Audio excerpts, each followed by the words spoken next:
Decisions. Did you know that in just 15 minutes, a person can make up to 10 or more decisions? Not all will be life-changing, but some might.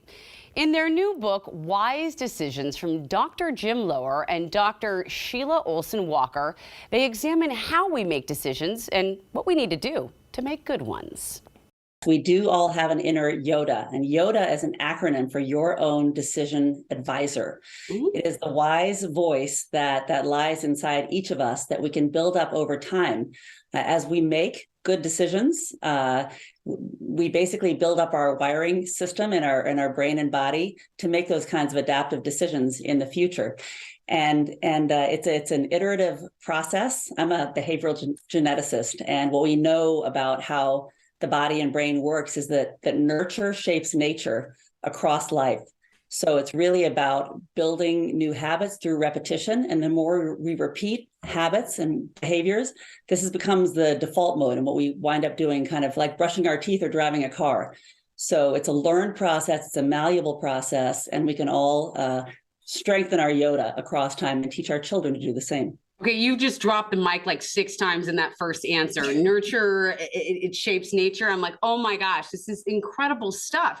And like you said, kids, that's where it starts, because learning to make wise decisions really matters in parenting, I feel like. And I mean, how are kids affected by the way their parents make decisions? I'm scared of the answer.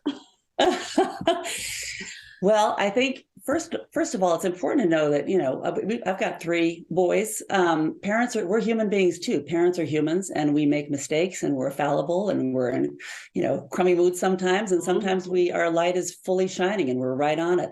So I think giving ourselves grace to err, and also sharing with our children what that process is like for us, because, the expectation of perfection is a bar that nobody will ever get to, because the bar just always gets raised.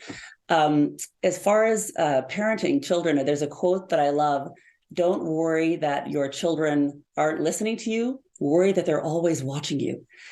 So there's so much in decision-making on modeling the kind of behavior we want to see. And decision-making is tough. There are little decisions. The little decisions add up to the big decisions. It all starts with health and really taking care of ourselves so that we can be our best selves. It's like the chapter 1 in our book. Yeah. But when our children see us, making conscious decisions, talking about this decision-making process, and particularly on the big decisions where we're frustrated, these teachable moments where we're, the emotional energy is hot and high, taking a step back so that we can act rather than react is essential. In the book, you refer to this wise inner voice. How do we raise children to have that wise inner voice, and more importantly, to trust it when making decisions? I always tell my daughter, trust your gut, but it needs to go further than that, I feel. Well, you're right. One thing that we wrote about in the book is having a Yoda Code. And the Yoda Code is 5 or 6 words that really define us and who we are as our best selves. Those, kind of 5 or 6 top words. And then framing our decisions through that lens, that can be our true north. If we think about, wanting to get home, we use the metaphor of home in the book, having our Yoda Code be the endpoint on our GPS system. So if we go off track and make a decision that doesn't, reveal our best qualities, loving, caring, generous, grateful, courageous, whatever those things are, having integrity, being humble, we can steer back to direction true north. We can have these conversations with our children.